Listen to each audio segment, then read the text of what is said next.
North sentinel island. दोस्तों, हो सकता है आपने इस आइलैंड का नाम पहले भी सुन रखा हो, क्योंकि ये हमारे भारत का ही एक हिस्सा है।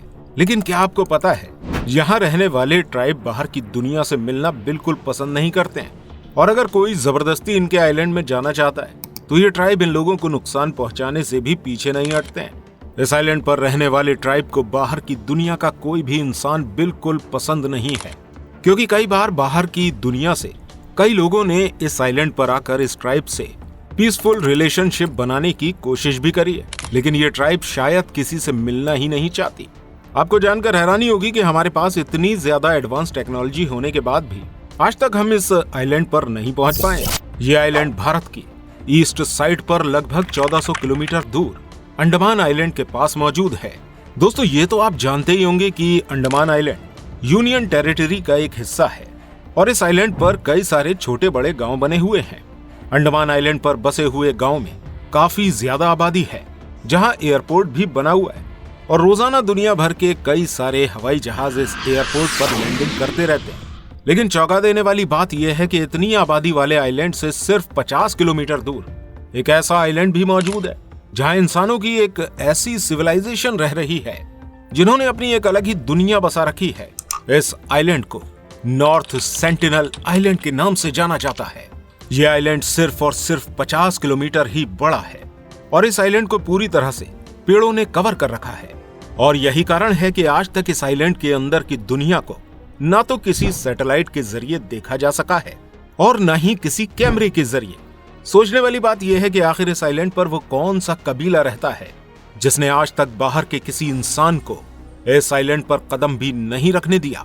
दोस्तों, कई बार इस आइलैंड पर जाने की कोशिश कई सारे लोगों द्वारा की जा चुकी है, लेकिन ये ट्राइब इतने ज्यादा खतरनाक हैं कि किसी भी बाहर के इंसान को एक पल के लिए भी बर्दाश्त नहीं कर सकते। जैसे ही ये किसी बाहरी इंसान को देखते हैं तो फौरन ही आग बबूला हो जाते हैं और उस इंसान पर तीरों की बरसात कर देते हैं। किसी की भी जान लेना उनके लिए कोई बड़ी बात नहीं है। हमारी दुनिया के अंदर इस ट्राइब ने अपनी एक अलग ही दुनिया बना रखी है। यही दुनिया उनके लिए सब कुछ है, जहां ये हजारों सालों से रह रहे हैं।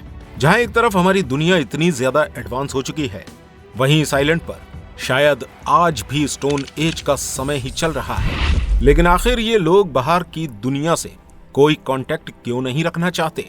दोस्तों, बताया जाता है कि इस आइलैंड पर जो ट्राइब रह रहे हैं वो ह्यूमन सिविलाइजेशन का ही एक हिस्सा है, जो किसी समय तो हमारे साथ ही रहते थे, लेकिन किसी वजह से ये हमसे बिछड़ गए। आज से लगभग 26,000 साल पहले हमारे समुद्र का लेवल उतना नहीं था जितना कि आज है, और तब ये आइलैंड कोई आइलैंड नहीं था, बल्कि हमारे एशिया कॉन्टिनेंट का ही एक हिस्सा था।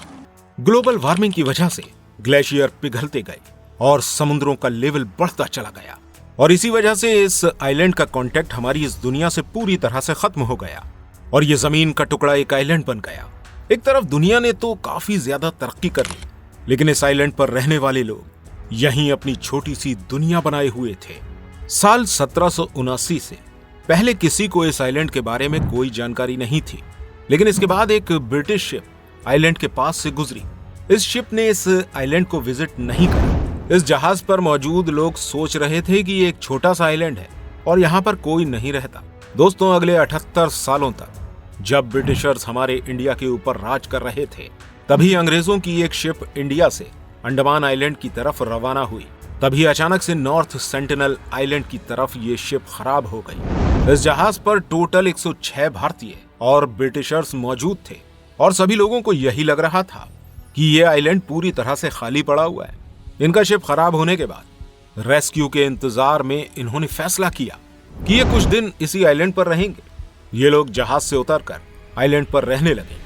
अभी इन्हें यहाँ रहते हुए सिर्फ 3 दिन ही गुजरे थे कि यहाँ पर रहने वाले कबीले ने उनके ऊपर हमला कर दिया। इस हमले में काफी सारे लोगों की जानें चली गईं और कुछ लोगों को रॉयल नेवी ने रेस्क्यू कर लिया। दोस्तों, पहली बार आइलैंड के लोगों का कांटेक्ट दुनिया से कुछ इस तरह से हुआ था। इसके बाद इस आइलैंड पर जाने की हिम्मत किसी ने नहीं करी। इसके बाद एक ब्रिटिशर्स को यहाँ का क्राउन एडमिनिस्ट्रेटर बनाकर भेजा गया। इस अंग्रेज का नाम मॉरिस विलार्ड पोर्टमैन था। इसने नॉर्थ सेंटिनल आइलैंड पर जाने का फैसला किया। पोर्टमैन खुद जाकर आइलैंड को देखना चाहता था कि आखिर ये आइलैंड अंदर से कैसा दिखता है और यहाँ रहने वाले कबीले के लोग कैसे हैं। उसने प्लान बनाया कि वो चुपचाप से इस आइलैंड पर जाएगा और यहाँ से कुछ लोगों को किडनैप करके अपने साथ ले आएगा और उनका अच्छे से ख्याल रखेगा और एक अच्छे मैसेज के साथ इन लोगों को वापस छोड़ आएगा। शायद ऐसा करने से इन ट्राइब्स के लोगों से अच्छा कांटेक्ट बनाया जा सके, इन लोगों को ये एहसास करवाया जा सके कि वो हमारी दुनिया से अलग नहीं है बल्कि हमारे जैसे ही हैं। पोर्टमैन नॉर्थ सेंटिनल आइलैंड पर पहुंचा और कई दिन तक इस कबीले पर नजर रखता रहा। वो इस आइलैंड पर लगातार छुपकर रहता था। इसके बाद इसे यहाँ एक फैमिली दिखाई दी। इस फैमिली में एक कपल और उसके 4 बच्चे थे। पोर्टमैन ने बहुत ही चालाकी से इस फैमिली को किडनैप कर लिया और इस आइलैंड से बाहर ले आया।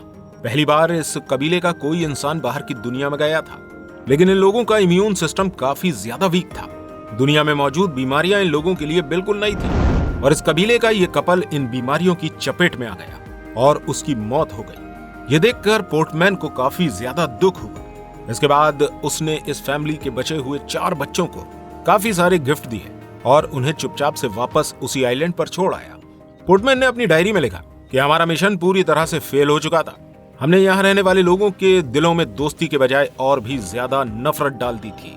अब हमारे लिए बेहतर यही है कि हम इस आइलैंड पर रहने वाले लोगों को अकेला छोड़ दें। और ऐसा भी हो सकता है कि जो बच्चे यहाँ से गए उनमें भी बाहर का वायरस आ गया हो और ये वायरस इस कबीले के और भी लोगों में फैल गया हो, जिससे हो सकता है कि वहां रहने वाले और भी लोगों की मौत हो गई हो। और ये भी हो सकता है कि उन बच्चों ने अपने माता पिता की मौत का जिम्मेदार भी हमें ठहरा दिया हो। दोस्तों, इस दिन के बाद से यहाँ रहने वाली ट्राइब का गुस्सा बाहर की दुनिया के लोगों के लिए और भी ज्यादा हो गया। इसके बाद कोई गलती से भी इस आइलैंड के आसपास जाता है तो इस ट्राइब के लोग उस इंसान को मारकर उसकी बॉडी को किनारे पर डाल देते हैं। ये लोग शायद ये मैसेज देना चाहते हैं कि हमारे पास आने की भी गलती ना करें। जब भारत को ब्रिटिश से आजादी मिली तो इस आइलैंड का भी सारा हिस्सा इंडिया का ही हो गया। यहाँ रहने वाले सभी लोग अब इंडियन हो चुके थे, जिसमें नॉर्थ सेंटिनल आइलैंड के लोग भी शामिल थे।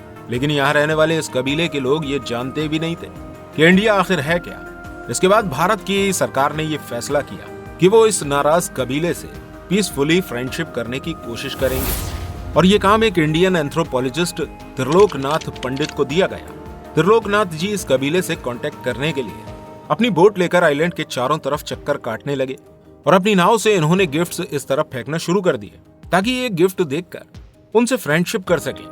इसके बाद नेशनल जियोग्राफिक की टीम ने आइलैंड पर एक डॉक्यूमेंट्री फिल्म बनानी चाहिए। उनकी टीम एक बड़ी बोट पर सवार होकर यहाँ शूटिंग के लिए आ रही थी।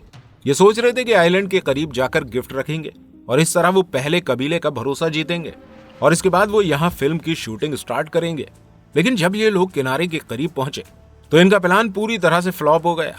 आइलैंड पर रहने वाले लोगों ने उनके सामने ही सारे गिफ्ट तोड़ दिए और यहाँ आने वाले लोगों के ऊपर तीरों की बारिश कर दी। इसके बाद यहाँ आई नेशनल जियोग्राफिक की टीम फौरन ही वापस लौट गई। लेकिन त्रिलोकनाथ पंडित जी अक्सर यहाँ आते रहते और इस आइलैंड पर दूर से गिफ्ट फेंकते रहते। कई सालों के बाद आखिर एक दिन त्रिलोकनाथ जी इस कबीले के लोगों से कांटेक्ट करने में कामयाब हो गए। इसके अलावा उन्होंने इस कबीले के लोगों को गिफ्ट देते हुए कुछ फोटो भी लिए। इसके बाद एक शिप इस आइलैंड पर आकर फंस गई। जैसे ही इस कबीले के लोगों ने शिप को देखा तो इन लोगों ने इस शिप के ऊपर हमला बोल दिया।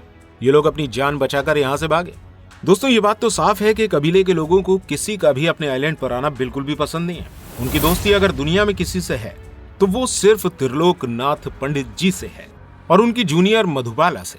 लेकिन जब त्रिलोकनाथ जी रिटायर हुए तो भारतीय सरकार ने इस आइलैंड की सभी फ्यूचर विजिट को कैंसिल कर दिया और इस आइलैंड को सील कर दिया गया और अब किसी को भी किसी भी वजह से इस आइलैंड पर जाने की इजाजत नहीं है। दोस्तों, इस वीडियो के लिए इतना ही। उम्मीद करते हैं आपको ये इन्फॉर्मेटिव वीडियो पसंद आई होगी और अगर आप ऐसी और वीडियोस देखना चाहते हैं तो हमारे चैनल को सब्सक्राइब जरूर कीजिएगा। मिलते हैं आपसे अगली वीडियो के साथ। तब तक अपना बहुत सारा ध्यान रखिएगा।